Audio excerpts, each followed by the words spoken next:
The following program will make you want to grow things and experience new and wonderful dreams about your plants, garden, and garden design. Listener participation is always strongly advised.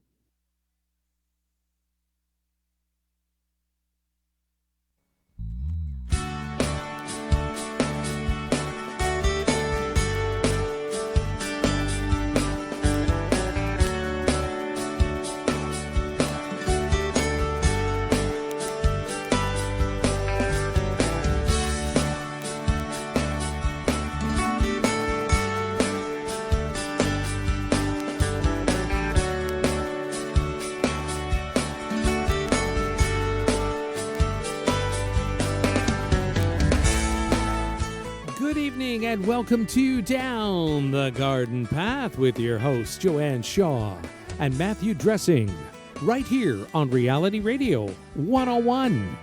To get on board, send us an email right now. Our email address is instudio101@gmail.com.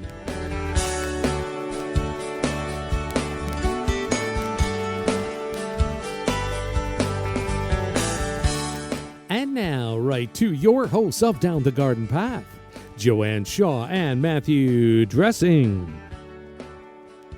Thank you. Welcome, everyone, to Down the Garden Path, where we discuss down-to-earth tips and advice for your plants, gardens, and landscapes.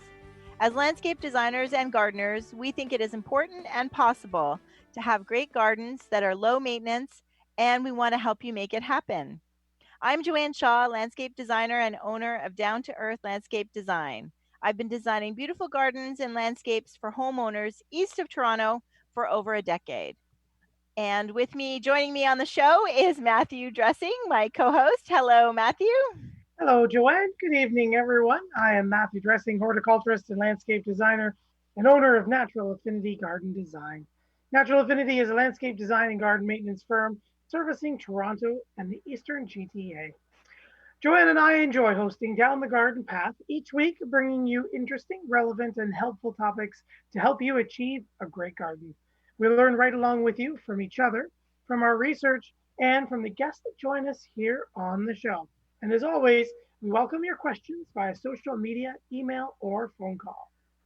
That's right. And we want to thank everyone who's tuning in to the live version of Down the Garden Path here on Reality Radio 101, and let you know that you can always check out past shows of Down the Garden Path on your favorite podcast app. While you're there, don't forget to subscribe to be notified of new content, and please like, share, or leave us a comment. Lots of great content there. So please take a look. That's right. Or have a listen. Or have a listen. That's right. That's right. So the month is just flying by, and that's my favorite month because we're talking about shrubs. Yes. And have we talked about all the cool and fun shrub stuff that you would like to talk about so far? No, I'm thinking we have more shrub stuff to cover. So what are we talking about today, Matt? We do, yes. Well, we're talking about deciduous and evergreen shrubs. And we're going to talk, and we have talked about all sorts of stuff like native shrubs, how to prune new and noteworthy deciduous shrubs. And tonight, we are going to talk about all the shrub introductions for 2020. So all the cool and unusual characters that you should be able to start finding out in your garden centers that will bring new life and new fun to the shrub collection in your yard or garden. So, yeah. If you want to join the conversation, perhaps you have a new shrub that you are enjoying this year, or something that you find is cool and unusual, or just a shrub you'd like to share with us. We'd love to hear from you. You can write us here at the in-studio at instudio101@gmail.com. Again, that's instudio101@gmail.com, and you can attach pictures, and we love to hear where you're from and what zone you're in, as always. So we'd love to hear from you. Yeah, absolutely. It's exciting. I know I got a comment on my website. I sent it to you. I don't know if you got it. So we have a new listener, listens to the podcast, and she commented on my Facebook or on my website comments, and said she's been going for walks, and she's been enjoying the podcast, and I'm like looking for her name. So I'm going to give her a shout out to thank her very much for that message. So just give me a second, Matt. Did you get it?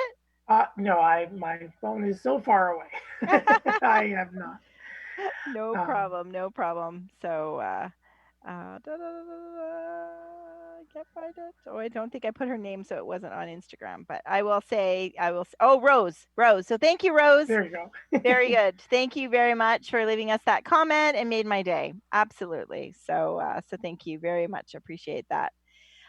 So yeah, so I'm excited. You know me, I'm always excited to talk about shrubs. And last week we had a jam-packed. So anybody who missed last week, jam-packed show about evergreens, which we squeezed in because we had so many wonderful listener questions. That's right. That's right. We had lots of listener questions. Mm-hmm. I think there were 13 or 14 of them. And you know what? We loved it. We talked about Definitely. our evergreens, but we love talking to you guys Yeah. just as much, if not more. And Yes. that's why we're here. So. Yes, for sure. If we knew that many people would call in every week, then we wouldn't have to plan a show. We could just answer questions. We could just right? show up and have coffee and talk about gardening with That's you guys. right. That's right. So we're always open for your questions. Excited about learning about the new introductions for 2020. Not now. We should set off like you're going to talk a little bit about how that comes about, but depending because we have listeners from all over. So I know even here in Canada, we sometimes don't get them like till a year later or 2 years later, kind of thing, right? Yeah, that's right. A lot of plants, especially the ones developed in the States, I mean, Proven Winners is in the South, in the States. So, again, just being a big, it threw me off. It's like you've got my water bottle. So you've got all the Proven Winners, you've got these new shrub introductions, but there is a delay between the States and Canada, and it can be anywhere from 1 to 3 years before we see it. So as new plants and new introductions are found, maybe they've hybridized a couple of plants looking to build and gather specific traits to put out into the yard or to the landscape for a certain group of shrubs, or maybe to enhance a group of shrubs that's just missing something, or they want a new color or a new form. They'll hybridize it. They can grow from seeds. They can naturally occur from just open pollination and crossing. We can get some new cultivars and varieties that way. But they are all out there, and they are taking some time to get to the garden centers to the point where we're going to see them. A lot of these growers and hybridizers will test and trial these plants for many years, anywhere from like 6, 7 to 12, 13 years. And they'll do it all across both countries, the States, Canada, down into Mexico, where they have the trial gardens. Because of all the zones too, right? So they've got to make sure, they've got to test in all the different growing zones. Right, and that's it. They're trying different zones. They're trying different soils, the cold zones, the hot zones, places that are a little bit more moist, a little bit less. And then they have people in gardens like Landscape Ontario, for example, their head office. They have a trial garden there. I think the University of Guelph is heavily involved. And there are trial gardens, all sorts, all over the place. I know the buyer for the garden center that I work with travels around and gets to see these trial gardens as part of his job, and he will get introductions that that we might be talking about this year or next year, and he's been growing it for 5 years, because as they go through that process, they start giving some of those plants to different places to see, or different people to see if they can grow them on and how they're going as well. Right, yeah, definitely. So yeah, so if you're in Canada, it is exciting. Just be patient. If you see something as labeled new for 2020, know that they may not have actually reproduced enough plant material to put everything out in the market. Or there might have a new hydrangea or a brand new barberry or butterfly bush, and they may not be able to sell them into Canada just yet, or they may not have enough that every single garden center can get them yet. Yeah, and isn't it sometimes the grower, like our local growers might have them, but they've gotten the plugs, right? They've gotten their the little baby plant, and that they are now growing them, and that crop isn't going to be ready for a couple of years, that type of thing, right? Exactly. In my greenhouse, or sorry, in my my garden center does that too. We do some proven winter shrubs and we do some new introductions, but we've gotten those liners 3 to 5 years ago and we're Hmm. growing them on so that they can actually be something. So we still might have them. And again, that's part of that trial process and sending them out and getting everything ready and new for the market. Right. Right. Yeah. Okay. Yeah. Yeah, but and so I think when you're seeing stuff online or magazines, even though there's very many few, so have our listeners know that yeah, it's coming and that's something too. But it's important to ask your garden center for because I think if they know you want it, then they'll definitely add that to their list, right? Right, exactly. We're just as excited as new about new plants as you guys are, and we want to know what gardeners and homeowners are looking to plant. So if you see something cool, don't hesitate to ask your garden center, your independent garden centers. Hmm. Most certainly, because now we know what you're looking for, and we just want to make you guys happy and sell you cool plants. So Yeah, for sure. And we want the expense and the effort to bring it in. We want to know that people are waiting for it, right? yeah, yeah, we'd So, rather wait and buy some new plants instead of fill it with a bunch of stuff that you don't hmm want either as well. So hmm yeah, I know. Remember when I would go to those garden blogger flings. We often get to tour a grower, and that was always like check out their trial gardens or check out their new stuff that they're working on, and that's how I was familiar with it. It takes a couple years before it then comes to Canada. So it was, and a lot of the bloggers sometimes will get a sample to try in their garden to be able to give feedback, kind of like a review, when you think of a product review. exactly. So yeah, so it'd be nice, that's harder for us in Canada, 'cause shipping over the border and things like that. But yeah, so I'm excited I'm always interested to try like things, and I do like to test new products, especially if they make an unusual claim. Like remember a few years ago, bloomerang lilac, so repeat Yeah, bloomer. So it was like, really, a lilac that blooms in September, October? That's kind of weird. Like, is that really going to happen? And put it in my own garden, put it in a neighbor's garden, just to test it out before I started using it in my designs. I yep. am running out of space, so this is getting harder and harder to do. But I do like to, if I can, and I've done that for a number of things. The Sonic Bloom Wigelia a couple years ago. Certainly, I try to test them out if I can. Yeah, and that's always fun. That's Hmm. yes, that's so much fun. Hmm. Yeah, and I won't name because there was one. I think there was only one that I planted that I was like, mm-mm, not using that. So out to go. Yeah. I won't say though, but Oh, okay. yeah. What about something new? Is there something that you've been growing on maybe last year or put in this year that you were excited about? A new shrub that you're looking forward to? You're trialing yourself, for example. Um, no. I mean, I think Sonic Bloom. I would say that's been my second. This is my maybe. I put it in I think at the end and the fall. So last year was like the first full year, and I have to say I just couldn't believe how much it did bloom and the red. And it really was a pop. And so I have another bare spot in my garden where I've got like a whole bunch of different shades of purple going on. And it's like, oh, I need something in the center that's going to break up all the purple.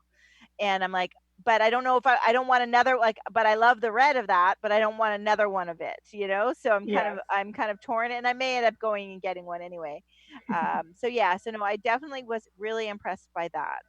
I have to say, I haven't so I haven't been able to test it in my own garden, but I've used it for the first time this year in a couple of other people's gardens that I want to check out, and that's the Incredible, the bigger Annabelle hydrangea. Mhm. That one is so popular. It Really? is, there are designers, there are people coming in with magazines. We can, like, there's literally, for us at least, no stock available. Like, we're going to Really? get some later this week, and it's the first time we've had it for probably the last five. And it's just stunning. It's like, if you're not familiar, if you Google, it's by Proven Winners, Incredible Hydrangea.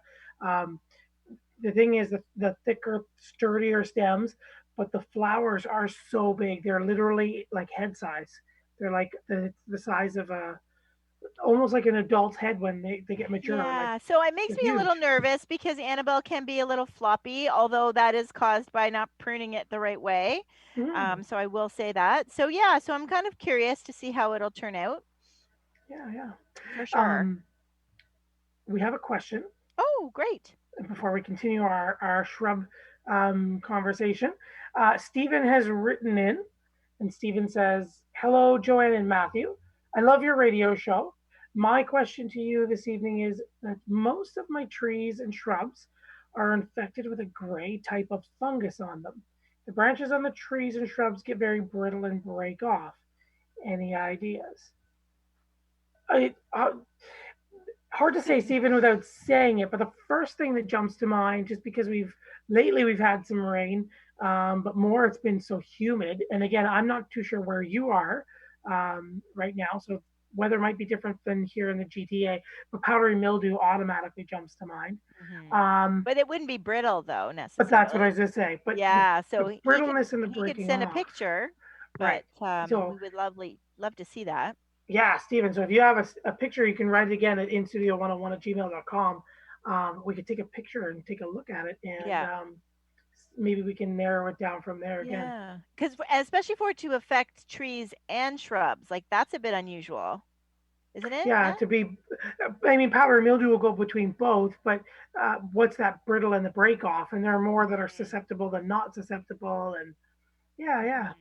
So Okay. I'm very curious. Yes, you might have us a little stumped, Stephen. So if you could email us, and even if we don't get to it on the show, we will definitely follow up. For sure. You can also, if anybody ever has any questions, like Hmm. Stephen does, or needs to identify help or a bug or a disease, you can always send us pictures and continue the conversation off air at on Facebook at Down the Garden Path Podcast, and we can see your pictures and discuss things and share things there too. Hmm. Yeah, Absolutely. Yeah, that's a good place. yeah. So yeah, Stephen, hopefully you can write us in and let us know. So hydrangeas, another one that we're getting a lot of um, talk about is Invincible Wee White. So have you seen this one? And I Oh, don't know if it's wee here. white? Invincible. Invincible Wee White. Wee- Um, so it's a smaller shrub. Again, I Okay. believe it's like the arborescens Annabelle family, Okay. and she's only about like 18 to Hmm. 24 inches tall. No. Yeah, and about 2 to 3 feet wide. So How she's not. do people know and I don't know, Matt? And I'm just gonna confirm it here because I've got it in our. I I know. think I've I'm got it like, in our is it notes. in our little book here?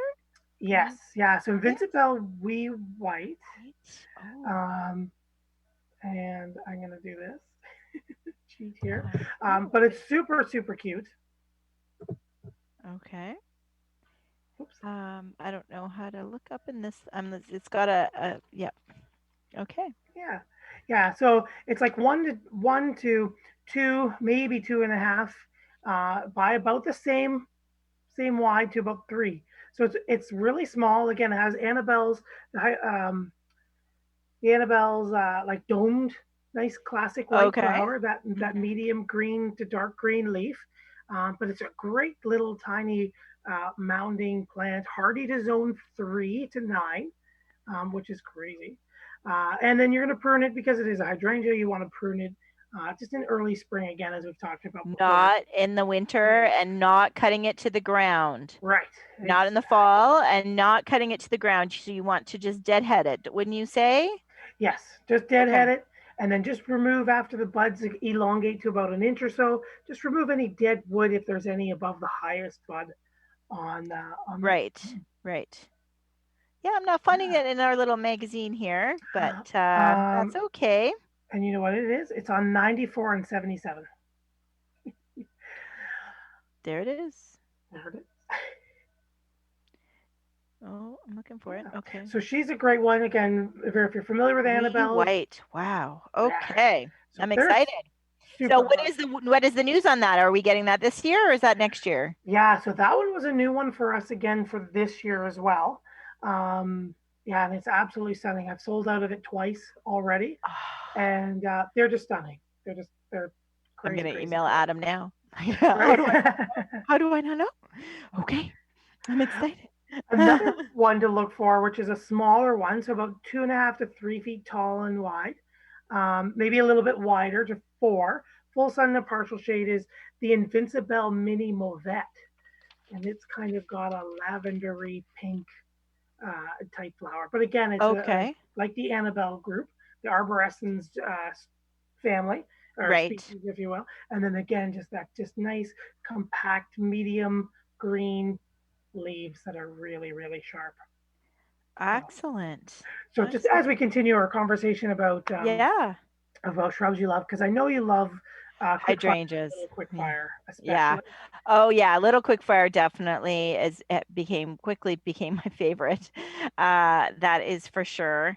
And And I think I really anything that's dwarf, like I just feel that every and joke with my clients because everybody says, "Oh, I want low maintenance." Definitely want perennials. I want low maintenance, and it's like, yeah, perennials can be a lot of maintenance still, again, um, and not necessarily like the bloom time that most people want. So people still, when I say shrubs, they have that vision of like the big forsythia and the big woodgelias and the really big shrubs that they've just taken out of their gardens, and trying to explain to them that there's a lot of shrubs now that come dwarf and come in such a compact size that it's almost like the size of a perennial, and it requires nothing, like no work, aside from a little bit of spring deadheading, compared to deadheading throughout the season, compared to splitting them, compared to possibly staking them for some that flop over, yeah, cutting out dead fertilizing them, foliage, fertilizing. kind of Yep. thing. So really, yeah. So I'm always excited but I appreciate that not everybody has you know, and because they have small space, they don't want a big shrub. So having be able to give them that option of small shrubs in a small place, I think it's a great option. Mm. So as you mentioned, oh, sorry, one second. We've got a listener question. And then I can just continue your conversation about dwarf. Sure. And you mentioned it for Scythia. So we have Justin who's written in, says, "Hi, just tuned in. Not sure if you already answered this question, but how much and how often should most shrubs be watered? Thank you for the advice." Good question, Justin. Hmm. Yeah, once they're established and you've got them in the right spot and they're spread out, they usually have minimal watering requirements. But it's when you can really key getting them established, making sure that they're evenly moist. You're watering to the bottom of that pot, and yeah, just kind of keeping them evenly moist and going through the first few weeks. And did you have? Sorry, you look like you No, were going to no, add something. nope. Oh, okay. Yeah, so just basically keeping them moist, water into the bottom of the hole. I like to go ahead.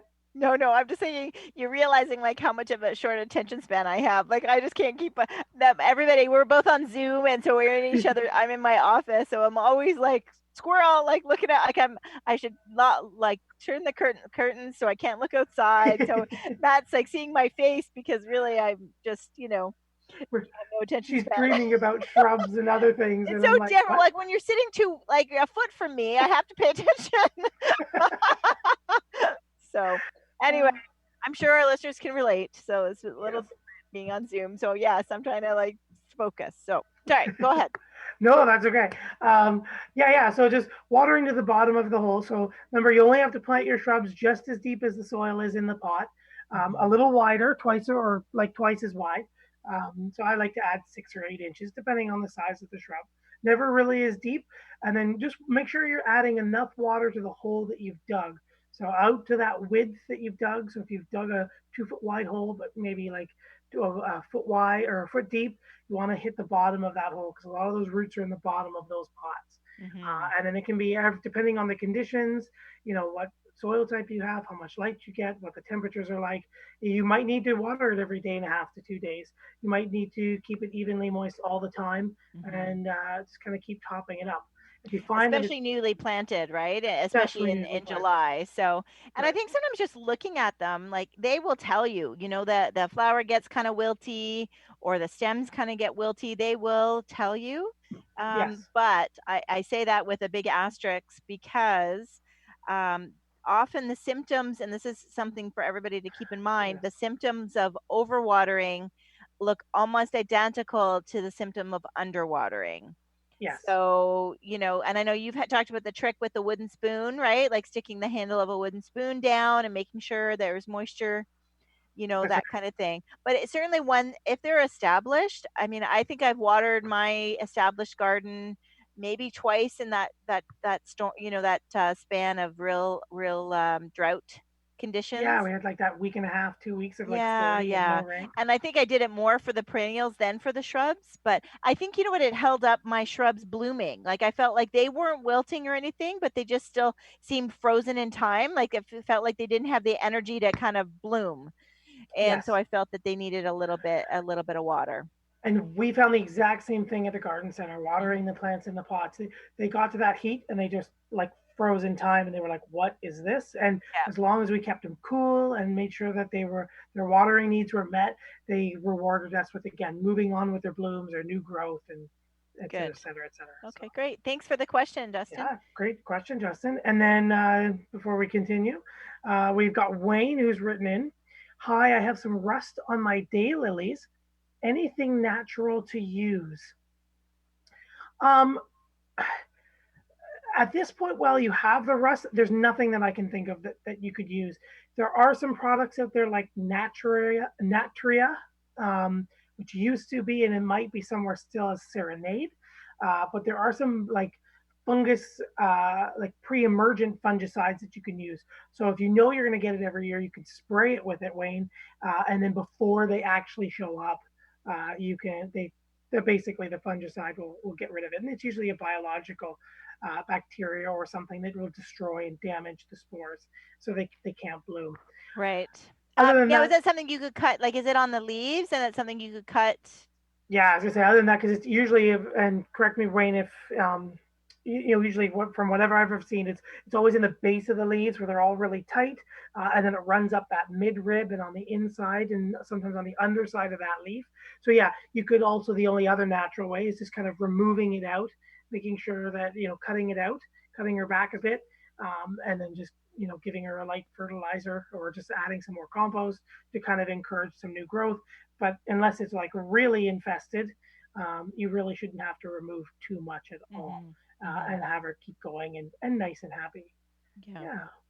Will that So spread from daylily to daylily? Like if it you will. yeah, Yeah. okay. So So if that's Wayne, something if to keep you're in mind. Like if you've got a lot of them and then only one is infested, then sometimes I nip it in the bud and remove the one. I mean, you still might need to do a preventative natural treatment just to make sure. yeah, But that's something to think about because I think sometimes you sit and wait it out and then you risk losing other things. right. Not that the rust kills it. It's just more of an unsightly thing, right? Exactly. And Yeah. maybe there's some other daylilies of the same type that are ready to be divided, so you could pull the one and Mm, divide into the space again. yeah. Yeah. Okay. All right. So hopefully So that hydrangeas. helps. Any other new hydrangeas? Any other new hydrangeas? I was just trying to think of some, but nothing jumps to mind. But I will jump back Okay. uh, if I do come up with But one. but I reminded you of forsythia. Yes, sorry, you were saying about forsythia. So there's a new people love forsythia, but they get really big. And we were talking about dwarf shrubs. So there's a new one coming out.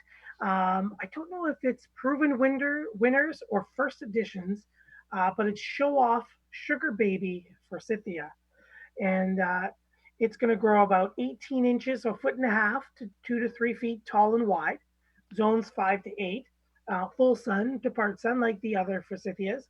Hmm. And they have a beautifully, really dense flower display and a nice dwarf multi-stemmed habit.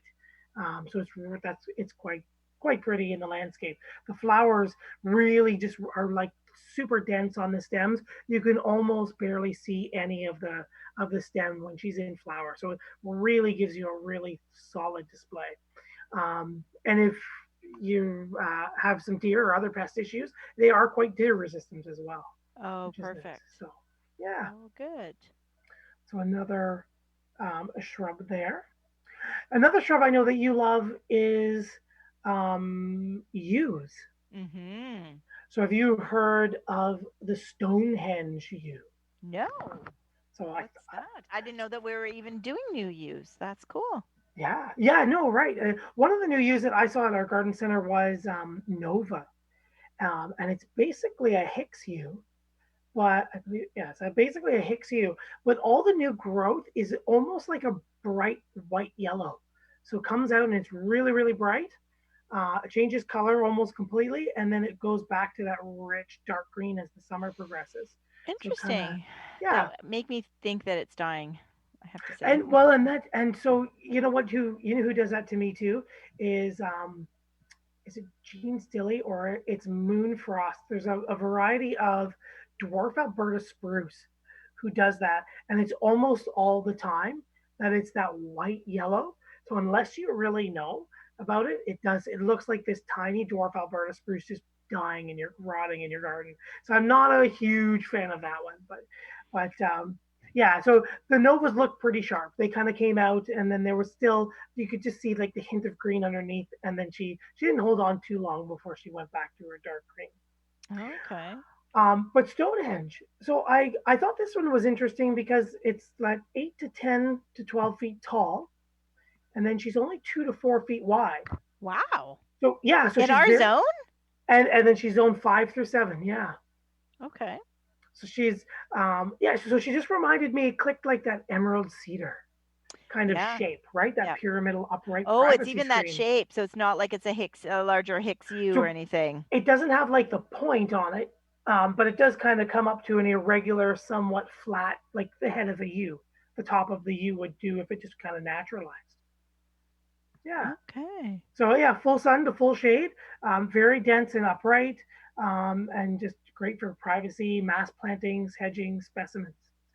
Yeah. So I thought that was kind of cool. Yeah. Um, That sounds great. And that was Stonehenge Stonehenge and U. U. Yeah, Okay. it's quite pretty. Quite pretty. Yeah, it just kind of has that wispy, kind of semi-square top to it. Yeah. Cool. Okay. Another plant that jumps to mind with shrubs, um, and I think there's a lot of different ones out there, but there's Rose of Sharon's. Okay. They don't have very many dwarf ones. And if anybody knows of one, a variety, and maybe they're just we're too far north to have them. But the smallest we get here is I think Miss Kim or Little Kim. Sorry, Little Kim. Little And Kim. yeah, and she's like 5 feet by 5 feet, and we could see a smaller one. But just like the Stonehenge U, which caught my eye, was the new Pillar series. So the Pillar series of Rose of Sharon's, and there's purple pillar and white pillar that I've seen, and the white has a double flower, and the purple, I believe, it's just like a lavender with a slight red throat to it. But much Okay. like the Stonehenge U, they're only 3 feet wide and 10 feet tall, and then they act like a Rose of Sharon. So I thought that was Okay. But still the same late flower.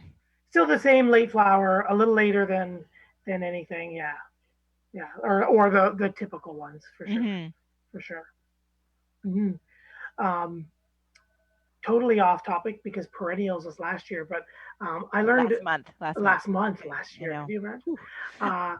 Purple essence English lavender. Have you heard of this one? No. But just speaking of blooming earlier, it actually blooms up to 10 to 12 days earlier than all the other English lavenders and is still that kind of 18 to 24 inches tall and wide. But yeah, and still So has what's that it nice called dense. again? Yeah, it's purple essence. Purple essence. So I thought that one looked really Yeah. cute. She looks like the Hidcote or the Munstead, that nice dense Yeah. round. Yeah. So she's super cool. Oh, that's good. We should mention there are a few. I know back to hydrangeas a bit, but the Annabelle flower, but that have pink, right? Yes. So go ahead. no, so I'm just looking for that variety. My headset, my glasses, my headset, my glasses. I believe it's the Invincible Spirit series. Right. That have those, and they have. It looks like a classic Annabelle, and then she's just got a rich pink, especially along the edges of the margin. I find when they fully come out, it's a really deep pink, and then as it kind of fades in, you can kind of get like a white kind of going to it, like a lighter pink is what I should say. Oh, okay. Yeah, Okay. so it's a nice, rich, dark pink half two-tone kind of pink looking color. So you can see in Invincible Spirit 2, and as I'm thinking about it with a little bit more red, may actually be Invincible Ruby that has a little bit more of the red tones Right. as well. Okay. I think Yeah. Invincible Spirit's a little lighter Yeah, all and the around. nice thing about that one is it is a nice size. Like it's 3 to 4 feet, which is kind of little quick fire size, Yeah, which is nice. So it's not as small as the little wee white one, but it is still a nice that 3 to 4 foot. I think is really good for most gardens. Not everybody has room or a lot of room for a 5 to 6 foot shrub. Maybe there's right. one in your yard that one corner where you can fit one or one side, but for the most part, I think you can get the most bang for your buck by having a couple, of the little ones. You know what I mean? I'd rather have three little quick fires than one big limelight. Yeah, yeah, yeah. Oh, exactly. You Yeah, know? get a little bit more show, a Yeah, little bit more interest. Yeah, for sure. yeah, definitely. Speaking of some flowering shrubs like our hydrangea, Erica has written in.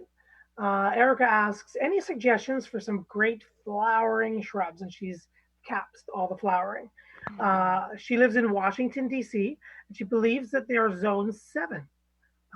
Thank you for your suggestion.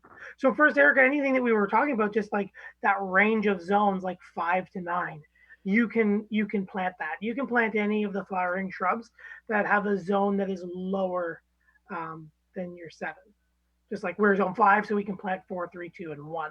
Right. But you don't want to plant anything That's if you're eight in or that nine. higher no, right? Yeah. Exactly, because you're going to end up that's going to die over the winter for you. Hmm. Yeah. Yeah, so definitely, I mean, depending on your light conditions too, Erica, but Mm-hmm. any of the hydrangeas, my favorite being Little Quickfire. Um, I've heard really good things about Firelight. I know it's one of the bigger ones. Mm-hmm. I've heard that it will actually tolerate some more shade than most of the other tall hydrangeas. I don't know if you've heard that, Matt. Yeah. Um, Yes, I have. yeah, so Firelight, which I've yet to test, but that's on my list to test. Although it might be bumped out by Wee White because I'm excited about that one. But yeah, so Little Quickfire, Bobo hydrangea, those are kind of some of my favorite hydrangeas. Certainly for late summer, we just mentioned about the Rose of Sharon, right? That's a nice option. That's right. Not in, I just, my thing design wise, I feel like Rosa Sharon should still be kind of at the back of the garden or in the backyard because you really don't, it's a dead tree and it's a dead shrub until like mid July. Yeah. So having it, right by the front door or right in a focal point area, I think is a bit of a negative, because you're always like waiting for signs of life and it will come around. But I think it's better to be a surprise in the back, in the back corner or behind some other things that are going to bloom and be showy sooner. That's just my personal opinion. No, that's a great design tip because you're right. It being a member of the hibiscus family, they like to sleep in, and they're Yeah. not even going to leaf for you until. I mean, I've seen them leaf as late as like June 12th, and Yeah. it's like, what? Were you guys even alive? Yeah, because Yeah. we get a cool spring, and that Yeah. we can always talk about all the stories of people returning, digging them up, and returning them, and bringing them back to the nursery when they really aren't dead. Yeah. So yeah, so that's something to know that they do like sleeping in, and they really, as much as they put on a show in August and September, they belong in that unique spot in your garden where that's okay, and you have something that's going to bloom sooner, kind of distracting from it. That's right. Yeah. Um, One of the series that I like, speaking about some dwarf shrubs and some longer blooming, another later one, the butterfly bush. I enjoy that for bringing in pollinators and butterflies, kind of getting your native insects interested with some nice high pollen and nectar sources. But take a look out again, just very, very long blooming, non invasive, the dwarf Lo and Behold series of butterfly bush. And these guys are only like 1.5 to 2 feet tall, and they're about 2, maybe 3 feet wide. And Erica, you can get like any color. You can get blue, you can get purple, you can get red, you can get white, pink, lilac. They're a great rainbow of colors to fit your need. Um, Hmm. I will say they are definitely a little higher maintenance than others because they do look better and they perform better when they are lightly deadheaded. Um, So if Okay. you got a And they spot are where, a sleep they like sleeping in too. So for me they're right. kind of rank up there with the Rose of Sharon in that it's a dead shrub until Mhm. mid June, beginning of July kind Yeah. of thing. So again in a strategic location. Right. Right. Definitely. And I didn't know you had to deadhead them though. That's interesting. You don't have to, but they just kind of go brown, and then they'll send up new flowers. But then you've got this layer of brown underneath, and you've kind Oh, of got okay. this. They look a little better, Yeah. cleaner, and neater. Yeah.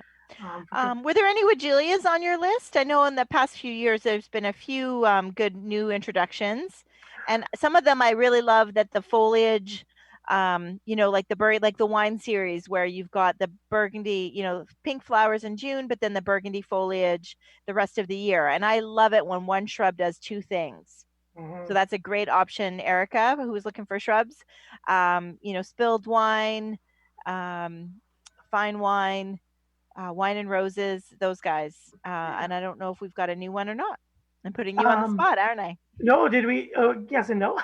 Did we talk about Electric Love from Canada Blooms? No, we didn't. So that was one of the lower growing Woodgelias. So Mm-hmm. it's kind of more like the spilled wine. And correct me if I'm wrong. Is it not a little bit more dwarf? It's like the 2 to 3, but Yes, then I it's think so. yeah, and then I think it goes about closer to the 4 foot wide, um, like along the lines of spilled wine. And then the raving about that was it's almost the first Wigelia with the really dark burgundy leaves, but with a near true red flower. Whereas So yes, it's most not of a them, pink flower. Yes. right, where all the other ones tend to be a pink or a variation thereof. Okay. Yeah. Okay. Hence the love. That's where the love comes in, Yes, right? and Yeah. it's Red. a vibrant red. Like it is Ooh. electric. It's pretty cool. I like it. Okay. I like it, Okay. Well, but maybe that's what I need for my purple spot then. So maybe I do need that hydrangea or yeah, go for it. that Wigelia instead of the other one. Yeah. Okay. Another Woodgelia that you might try, a classic or a spin on of what has become popular, the My Monet Purple Effect Ooh. Woodgelia. Okay. So, Tell me about that one because the regular My Monet, that if our listeners don't know, it's very tiny, right? 18 inches, yeah, and a really dappled variegated green and white leaf with a bit of a blush to it. So tell right. me about the purple. Yeah, so Purple Effect is 18 inches, again, 18 by 18, but it can see closer to 2 by 2, zones 4 to 6. Um, I don't think that's right as I'm reading that, but full to part sun. It has denser flowering through the spring, but also has more purple tones than pink. So whereas the My Monet has a little bit more pink and white and like a pinky purple, this one's good, definitely more of a purple into the foliage Okay. as well. It's also a lot more adaptable. They're finding in different tolerant of different soil conditions. So if you've kind of got a mixed bag or you're unsure, it's a little sandy or clay, that she's a lot more adaptable than your My Monet classic one. Excellent. And that's a Yeah. perfect, my Monet is a perfect example of one shrub that's the size of a perennial that does two things or one Yes. thing really well, So it's got a really interesting foliage for the whole season. It blooms for one season. But it's virtually like there's nothing you need to do. When the No. blooming is done, you don't need to deadhead it, like a perennial. So I think, 18 inches by 18 inches, you just can't beat that. And you could really group that. I was installing at one of it was funny at a client's house and who had really lots of gardens and needed bigger things. Like she didn't need a lot of little things, but in a distance, the neighbor right next door had three of those, three of the My Monets in a grouping. So from a distance, my client was like, "Well, what about that? I mean, that looks nice." And as we walked across the lawn and got closer, she saw that there were three little teeny tiny ones and she's like, "Oh no, I would need like 12 to make that statement," right? And she Yes. was right. But so I think that's the benefit. You can really make an impact. And I often say, if anybody wants to go back and listen to my low maintenance garden spiel, is that learning how to take care of five different plants and just having bigger quantities of those five different plants is so much more low maintenance. And I think when it's a big shrub, then everybody's like, I've got one of this and one of that and one of this, and there's no cohesiveness first of all, and Mm, then you've got to keep in track of how you take care of all these different things. Where, if you've got a, space for 3 Mimones or three, what is the purple one called now, the new one? the purple effect. Purple effect. Then that's lovely. You can really make a big impact, take up a nice area, but it's all with one shrub. Right. So, That's right. hmm Oh, wow. We are reaching to the end of the hour. And I do see that a few listener questions have ooh, popped in. excellent. Some more listener So questions. as we continue our new shrubs for 2020 to keep an eye out for. If you have any questions or you have some shrub questions or a new shrub that you found that you're excited about, we'd love to hear from you. You can write us at instudio101 at gmail.com. Amy has written in, hello, new listener from Richmond, Virginia. Love the Welcome. tips. Thanks. Stay healthy. Thanks, Amy, for writing in. We also have Harry has written in. Hello, everyone. Loving the show. Is it okay to cut any shrubs to the ground? A friend of mine and I were discussing that. What is the general rule of thumb? Thank you. The quick answer is, Harry, is no. No. Yeah, no. My head is sore from saying no, Harry. No, no. Right. There's no, I mean, I Yeah. don't know. Can you think of one? So yes. So what you could do, so in general, the general rule is never take more than a third. Basically, 2/3 of the shrub is keeping the lights on, keeping her going. The other third is growing, she's flowering, she's expanding, charting new territory. If you need to prune her, you want to take only a third of anything at one time. So no problem there. The exception would be maybe if there's something that had like a really bad disease problem, Right. but then I don't think that's going to cure it. Like I think of euonymus and scale, like even cutting it all the way back, it's not going to solve it. No. I think of, I'm trying to think of it like a peony. I know is kind of perennial, kind of shrubbish to some people. Right. I mean, if something has a disease, you can That's a try, but cutting it back isn't going to necessarily solve it. right. So, so yeah, I think, and certainly if it's something is oversized and you're trying to do it to reduce the size of it, then really, like you said, taking a third, the inside branches, and then maybe some of the outside trimming. Right. So there are a couple that just jump to mind that there's a technique called rejuvenation pruning. Okay. So things like an old spirea, you'll often see it's just old, it's big. They'll hack it to something like that. Sand cherry is another one that may do it, right? You can cut her down to or pull her out as Joanne's motioning. Yeah. To like 1.5 or 2 feet and let her rejuvenate new limbs. So there are the outside oddball ones that can take the hacking to the ground.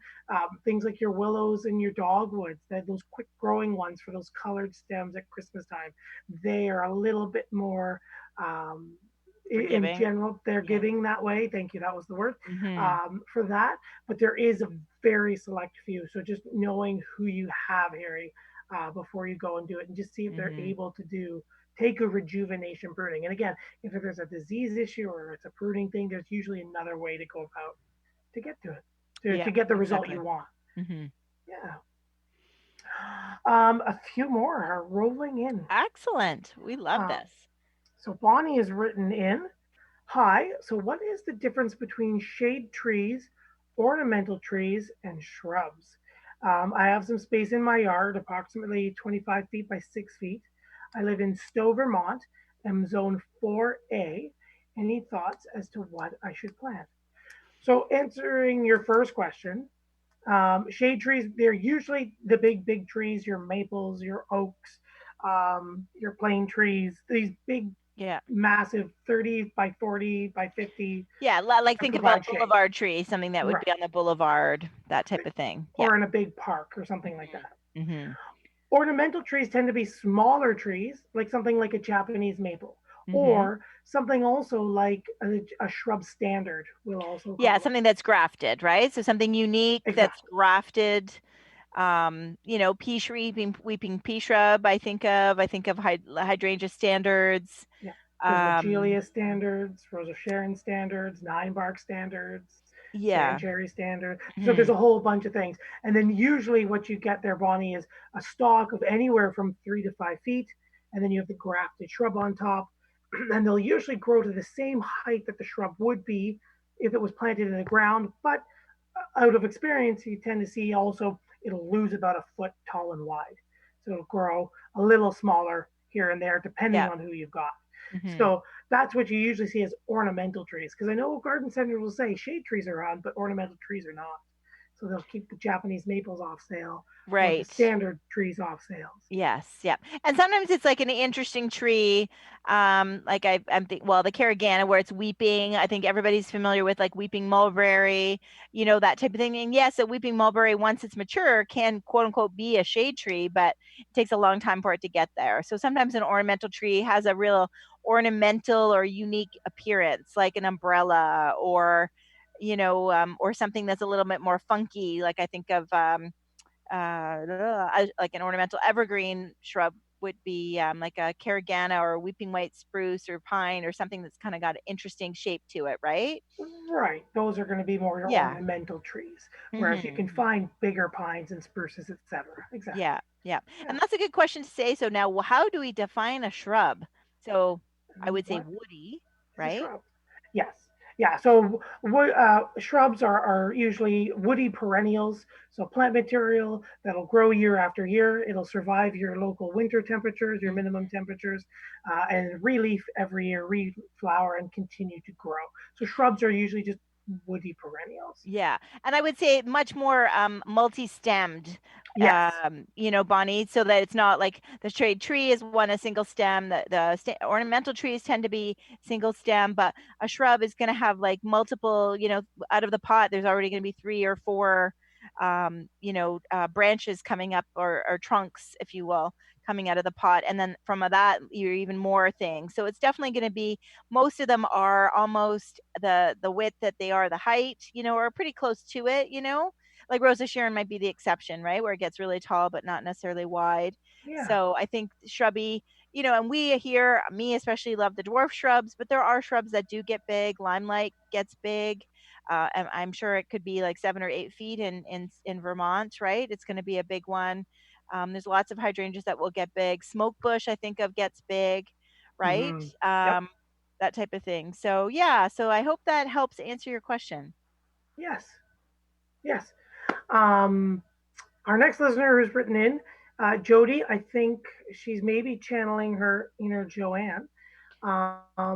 Hello, longtime listener of the show. I just wanted to give out a reminder to the folks about watering their curbside trees that may have been planted by their municipality. Jody, Joanne's giving us a thumbs up on Zoom. So many people neglect to do this chore, and I see the Hmm. trees dying out front of their houses. It's your responsibility to water them. Please do it. And Jody thanks everybody just to Yeah. Yeah, for remind that sure. for And sure. I give a shout out to those tree bags again. And I know I actually had one neighbor. I think I mentioned on the show about how there's like three of us on the street that have ginkgos, and my ginkgo, or four of us, and my ginkgos. The two of the four are doing great because we've been watering. My neighbor across the street started with a tree bag. I've got my tree bag. That I had my next door neighbor ask me if I could get him a tree bag because his of even though his is 2 years older than mine, his is much smaller. And so yeah, so I he borrowed my tree bag and then I got him one of his own. So definitely they're handy for everything, especially if you're going to buy a new tree. Definitely ask for a tree bag, and then you can move it to your other trees, and they're great for the city trees. Again, you're not watering the leaves, you're not watering the trunk. It's a slow, deep watering um, of of the roots. So yes, that's something to keep in mind. That's right. Excellently said. And I'm sure we'll talk about it a lot more next month as we talk about trees. Yeah. Sorry. Oh, we give a little segue away that Teaser. August is going to be tree month. Cindy's written in. Is it okay to put down a general type of fertilizer on my grass here in Toronto during this drought? Thank you. No, Cindy, you're probably okay. Again, it's if it's green, she would still be feeding, but if it's brown, there's nothing that you can fertilize to boost out of it. If It's you just go dormant. It's not like it's dead, right? right, It's she's sleeping. asleep. It's a cool season grass. She's gone defensive. If it is green and you really want to fertilize it, I would definitely search out something organic because the soil has to break that down first and then feed it to the grass. So you're going to encourage the growth in the soil. That's going to, like a compost, enrich that, and then the grass will feed on it.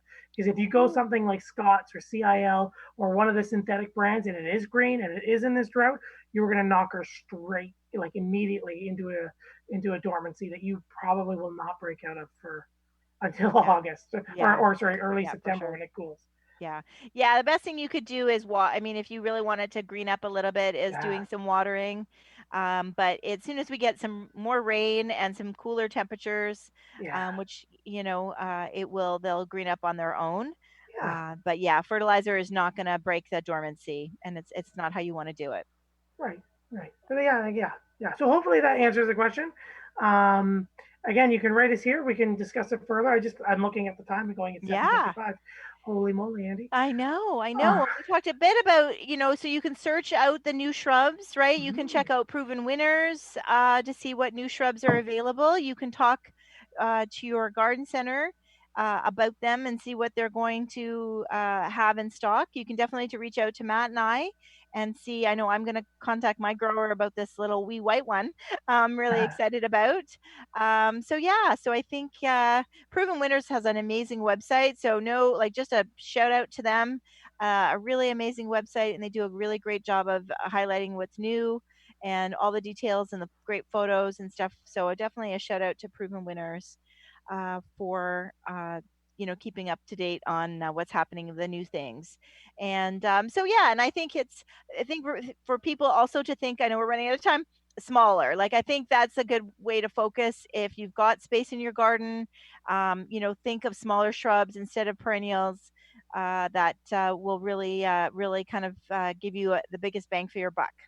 My famous passing words. So thank you everybody for listening. Matt, what's your parting words? Awesome. Thank you everybody for tuning in. We hope you have a lot of great information. You can always reach us here at instudio101@gmail.com. Don't forget to check us out on our own sites, and you can find us at Down the Garden Path Podcast on Facebook to continue the conversation. You can find me at naturalaffinitydesigns.ca with all my social media. You can find Joanne at downtoearth.ca. So that's the website. And so Joanne Joanne, my email is Joanne at downtoearth.ca, the number 2. And yes, on Instagram, Down the Garden Path Podcast, as well as on Facebook, Down the Garden Path Podcast. So please reach out to us there, especially if you've got more shrub questions. We've got the previous 2 shows. We did a show, if you're a new listener, it sounds like we've got a few. Our month of July, we're talking about shrubs.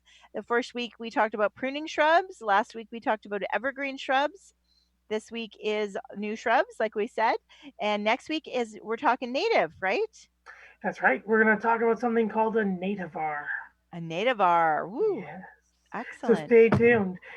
Yes. Thank you, everyone, again. Thank you, Stephen, Justin, Wayne, Erica, Amy, Bonnie, Harry, Jody, and Cindy. I have a feeling I'm missing someone, so I apologize if you wrote in and I missed you. Thank you, everybody else. Thanks for tuning in. Thanks for keeping us here every Monday night. And thank you, Gary, for helping us out and being an amazing producer. Thank you. And we look forward to talking to you next week. Yeah, that's right. We do.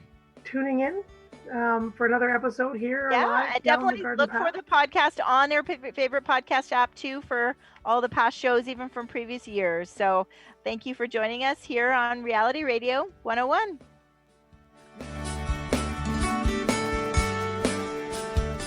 Thank you for listening to Down the Garden Path with your hosts Joanne Shaw and Matthew Dressing, right here on Reality Radio 101.